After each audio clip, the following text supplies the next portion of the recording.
네, 여러분 안녕하세요. 즐거운 금요일입니다. 벌써 금요일이 됐네요. 네, 금요일마다 벌써 금요일이 됐습니다. 세월이 빠릅니다. 이런 얘기를 하고 있는데 정말 할 때마다 빠릅니다. 네, 그리고 날씨도 덥죠? 네, 그리고 힘들고 어려운 시기를 지나가고 있습니다. 네, 우리 교회는 그래도 그나마 처음 시작하는 교회였기 때문에 아무 처음이나 지금이나 크게 다를 게 없는 그런 상황이지만 많은 교회들이 또 많은 성도들이 어려움을 당하고 있습니다. 네, 이런 상황에 저는 또 이번 한 주에 죄를 떠나세요, 사랑하세요, 여러분에게 어떤 부담이나 이런 것들을 주는 이야기들을 해 왔습니다.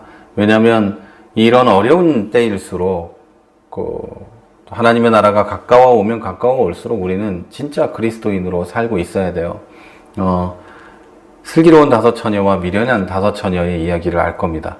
같은 곳에서 같이 예수 신랑을 기다렸지만 한쪽은 기름을 준비했고 한쪽은 기름을 준비하지 않았어요. 근데 이게 이 미련한 다섯 처녀가 진짜 미련한가 그런 건 아니에요. 왜냐면 한쪽은 기름을 신랑이 오기로 한 시간보다 더 많이 사용할 수 있도록 준비했던 거예요. 그런데 이쪽은 신랑이 오기로 한 시간이 있습니다. 오후 5시면 5시에, 아침 3시면 3시에 오기로 했어요. 그리고 그만큼 사용할 만큼 준비를 해놨습니다. 그런데 신랑이 안 온 거예요. 그런데 미련한 다섯 처녀가 되었고 잔치에 들어가지 못합니다. 저는 우리가 그렇게 될까봐 걱정인 거예요. 우리는 예수님이 온다고 할 때 안 온 것 같은 시대를 살고 있어요. 2000년이나 지났고 언제 오실지 모르고, 그런데 시대의 징조는 조금씩 생기고 있고 일어나고 있고, 전염병이 곳곳에 일어나는 것만 봐도 여러분 성경에 써 있는 이야기죠. 자, 이래요. 그런데 우리는 예수님이 오신다고 한 것만큼의 기름을 준비하고 있는지, 더 견딜 만큼의 기름을 준비하고 있는지 생각을 해봐야 돼요. 더 견딜 만큼을 준비하고 있다면 괜찮은데 그것도 얼만큼이냐는 우린 모르잖아요. 그래서 우리는 진짜 기독교인이 되어서 이 기름을 이만큼 준비해놔야 돼요. 준비했는데 덜 왔어요. 예수님이 이것보다 일찍 와요. 그러면 할렐루야고, 준비했는데 간당간당하게 왔어요. 이것도 할렐루야인데 준비한 것보다 더 뒤에 오시면 우리는 미련한 다섯 처녀가 되고 말아요. 그렇기 때문에 계속해서 준비하고 계속해서 나를 채찍질하고, 내가 곤고한 자지만 계속해서 나의 죄를 떠나보내고 다시 하나님을 바라보면서 앞으로 나아가고 진짜 기독교인으로 살기 위해 노력해야 되는 거예요. 그 첫 번째, 그리고 가장 중요한 게 사랑이라고 말씀을 드렸던 겁니다. 그런데 그렇게 살려면 쉬운 건 아니에요. 쉽지 않습니다. 매우 어렵고 살이 쪽쪽 빠지는 고통을 느낄 수밖에 없어요. 그러면서 더 많이 이렇게 먹어서 살이 찔 수도 있고, 이건 농담입니다만 그런 힘든 그런 걸 경험하게 돼요. 그래서 오늘 이 말씀을 읽고 다음으로 또 들어가겠습니다. 시편 40편 1절에서 2절 그리고 17절입니다. 내가 여호와의 도움을 끈기 있게 기다렸더니 그가 귀를 기울이시고 나의 부르짖음을 들으셨다.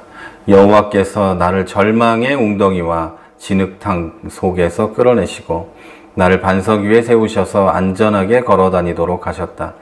내가 고난을 당하고 가난하지만 주께서 항상 나를 생각하시니 주는 나의 도우심이요 나를 건지시는 자이십니다. 나의 하나님이여 지체하지 마소서. 자, 여러분, 기독교인으로 살면서 진짜 기독교인이 그런 진짜 기독교인으로서 살아가기 위해서, 그리고 사랑을 실천하며 이웃을 아끼며 또 교회를 사랑하면서 살기 위해서 우리가 겪는 어려움들이 있습니다. 부당한 대우를 받을 때도 있고, 내가 사랑만 하면서 사니까 바보라고 생각하는 사람들도 있고, 함부로 대해도 된다고 생각하는 사람들도 있고, 사실 지금 세상이 그러지 않습니까? 기독교가 일부 이상한 사람들 말고는 거의 대부분이 조용히 우리가 해야 될 일을 하고 이 세상이 우리에게 가하는 그런 말도 안 되는 이야기들을 감당하고 지나가고 있으니까 저것들은 바본가 보다, 이렇게 해도 되는구나, 이렇게 생각을 하고 있지 않습니까? 제가 말씀드렸듯이 참된 기독교인으로 산다면 그런 것을 당연히 당할 수밖에 없는 거예요. 맨날 사랑만 하고 이해만 하고 덮어주고 이러니까 그럴 수밖에 없죠. 그런데 그렇게 했더니 하나님은 분명히 살아계시고 나는 그 하나님을 믿고 그분의 자녀로 살아가고 있는데 나는 여전히 고난을 당하고 가난하고 연약하고 병들어 있고 나의 마음은 아프고 외롭고 막 이래요. 그래서 진짜 기독교인으로 살면 맨날 기쁨이 넘치고 막 행복하고 이래야 되는데 그렇지가 않아요. 정말 그렇지 않단 말이에요. 그래서 하나님한테 기도를 합니다. 하나님, 내 기도를 들어주십시오. 정말 나는 어렵고 힘들고 괴롭습니다. 기독교인으로 사는 것이 기쁠 때도 있지만 슬플 때가 더 많습니다. 아픕니다. 우리는 왜 가난하고 우리는 왜 성장하지도 못하고 정말 진실하게 하나님만 바라보는데 이렇습니까? 하고 기도하는데 하나님은 안 들어주는 것 같아요. 하나님이 살아있는데 내 기도는 안 들어주는 것 같고 나만 아픈 것 같아요. 자, 여러분, 이럴 때 우리 오늘 본문의 말씀을 기억하십시오. 그리고 하나님을 기다리십시오. 하나님은 단 한순간도 여러분을, 당신을 하나님 마음에서 떨어뜨린 적이 없습니다. 자, 오늘 말씀을 다시 읽어드릴 테니까 이렇게 생각하고 이렇게 기도하십시오. 내가 여호와의 도움을 끈기 있게 기다렸더니 그가 귀를 기울이시고 나의 부르짖음을 들으셨다. 여호와께서 나를 절망의 웅덩이와 진흙탕 속에서 끌어내시고 나를 반석 위에 세우셔서 안전하게 걸어다니도록 하셨다. 내가 고난을 당하고 가난하지만 주께서 항상 나를 생각하시니 주는 나의 도우심이요 나를 건지시는 자이십니다. 그리고 여러분 이렇게 기도하십시오. 나의 하나님이여 지체하지 마소서. 주님, 나를 놓지 마옵소서. 나를 붙잡고 나의 기도를 들어주옵소서. 자, 여러분, 참된 기독교인으로 살기 위해 일주일을 보내셨으리라고 저는 믿습니다.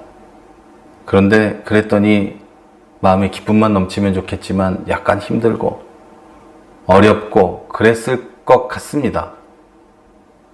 그래서 기도했는데 하나님은 안 들어주고 그랬을 수도 있습니다. 그때 이렇게 기도하십시오. 하나님은 여러분을 한 번도 마음에서 떨어뜨리고 눈을 뗀 적도 없고 놓친 적도 없습니다. 하나님은 쉬지도 않고 주무시지도 않으면서 여러분을 바라보십니다. 그러니 이렇게 기도하십시오. 하나님, 더 이상 지체하지 마십시오. 나는 어렵고 힘듭니다. 나를 놓지 마옵소서. 나에게 응답해 주옵소서. 이렇게 기도하십시오. 그러면 여러분의 부르짖음을 들으시고 응답하시리라고 믿습니다. 오늘 금요일 이런 기도를 하시면서 보내시기를 바랍니다. 하나님은 살아계시고 하나님은 여러분의 기도를 들으십니다. 저는 지금까지 세종시에서 최 목사였습니다.